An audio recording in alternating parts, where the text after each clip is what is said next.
Maintenant, parlons de cet ajout. Il est proposé de compléter la version arabe l'ajl al-muhaddad.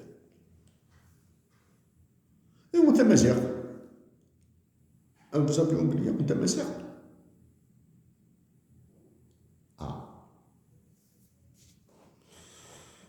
Dedans, ce sera un peu complexe. Très complexe. Il y a un moment où il faudra aller vers des aspects très complexes. En 2014, quand nous avons fait la présentation des impacts économiques de Tamazight à l'Université de Montréal, nous avons parlé de la justice et du droit. Nous avons parlé de la justice et du droit. Okay? Nous rappelons que nous avons fait ce travail sur les impacts économiques de Tamazight parce qu'une Algérienne d'exception, une femme, nous a envoyé dans c'était un tour, nous a envoyé dans ce tour de théorie d'économie normative et d'économie positive. C'est une compatriote d'Algérie que nous aimons à la folie maintenant. Ok? Algérienne. Donc, en parlant du droit et de la justice en Algérie, vous allez trouver des modélisations basiques en économie, des modélisations basiques avec des mathématiques. Vous allez trouver des chiffres. Il faut admettre, quand on met à niveau un droit, il faudra mettre à niveau tous les droits. Le droit des douanes, le droit foncier, le droit administratif, le droit pénal, le droit criminel, tous les droits doivent être mis. Nous avons tenté de donner une estimation. Nous l'avons faite. Jetez un coup d'œil sur les impacts économiques de Tamazight en 2014. Et nous sommes en 2024. Ça va faire bientôt 10 ans. Pour ceux qui s'intéressent, quand vous changez une loi en français, vous changez la loi en français d'abord. Ensuite, vous changez la loi en arabe. En oubliant Tamazight. D'accord? En oubliant Tamazight. Soit changer uniquement la loi en français. Bon. Donc vous avez ici la loi, la preuve que quand nous avons dit qu'il faut appeler la présidence de la République le bâtiment et le bâtiment de l'état-major, c'est Emmanuel Macron, c'est ça Emmanuel Macron. C'est Francis. Je dis ça Tamazight.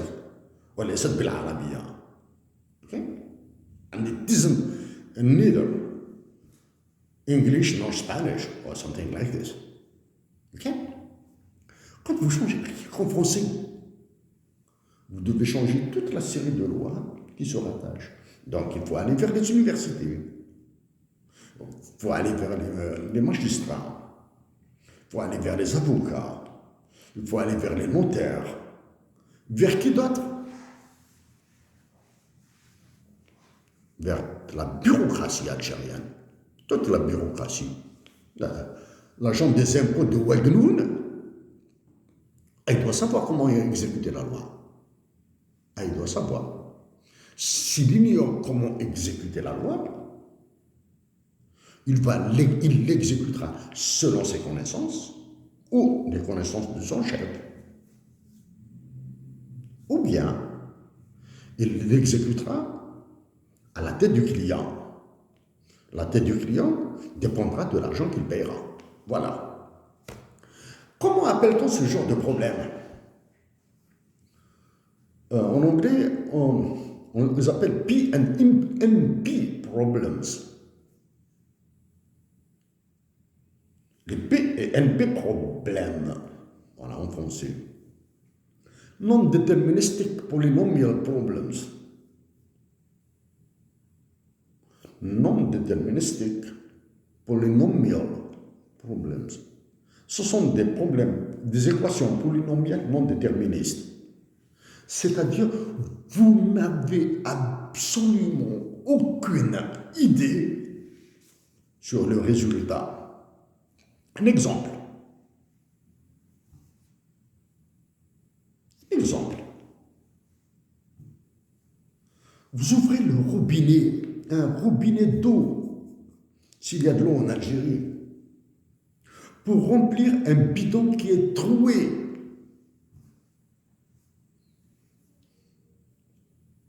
Plein de trous. Donc combien de temps allez-vous le remplir? Combien de temps allez-vous le remplir? Un problème un peu plus sérieux maintenant. Problème plus balèze. Quand vous écrivez un programme que vous exécutez sur un ordinateur là, s'il contient une boucle infinie,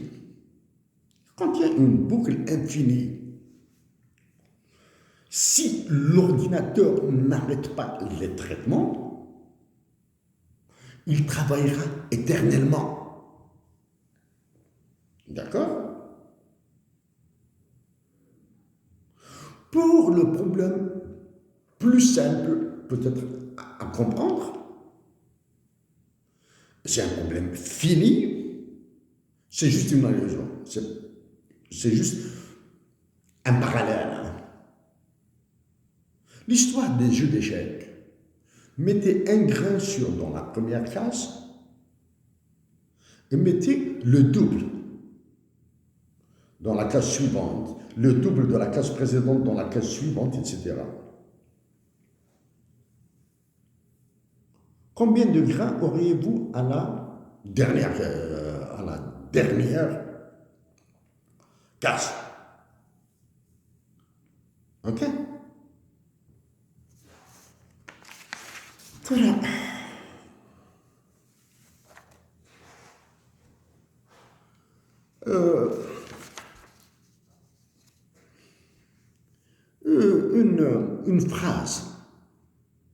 Une phrase que nous devons citer maintenant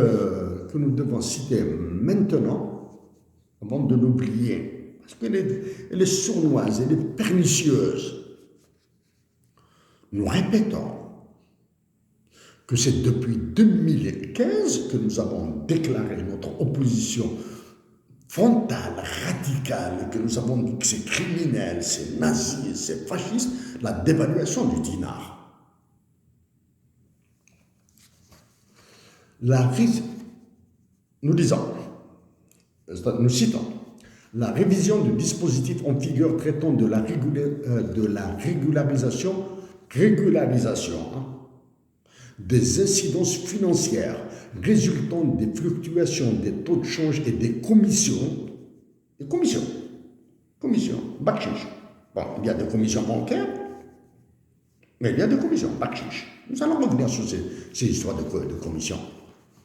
A été proposé en vue d'une meilleure prise en charge des pertes de change, découlant de l'exécution des marchés publics contractés avec des partenaires étrangers dans le cadre du paiement de la partie transférable. En effet, il a été relevé que l'application de la procédure actuelle a donné lieu à des pertes de change importantes supportées par le Trésor public. Donc en 2024, la loi des finances 2024 confirme que la Banque d'Algérie est un gourbi, chambre à gaz pour Camatoir. La loi des finances 2024 confirme que la valeur du dinar est criminelle. C'est pour cette raison que nous avons dit que nous allons le surévaluer si nous devenons président de la République. Ok? Et revenir au moins, au même niveau que le dinar tunisien et le dirham marocain. Parce que pour rectifier tout le taux de change, toute l'histoire du taux de change, de la valeur du dinar, nous allons faire très mal aux Algériens. Les Algériens souffriront. Bon. En effet, il a été relevé que l'application de la procédure actuelle a donné lieu à des pertes de change importantes supportées par le Trésor public. Pertes de change dans lesquelles il faudra mettre les corruptions aussi. Il faut mettre les surfacturations. Il faudra mettre les volumes de la corruption, les commissions bancaires, la surfacturation. Il faudra ajouter ça. Ok. Alors, nous avons dit. Nous avons parlé des droits de l'homme. Maintenant, nous avons parlé de la santé à plusieurs reprises.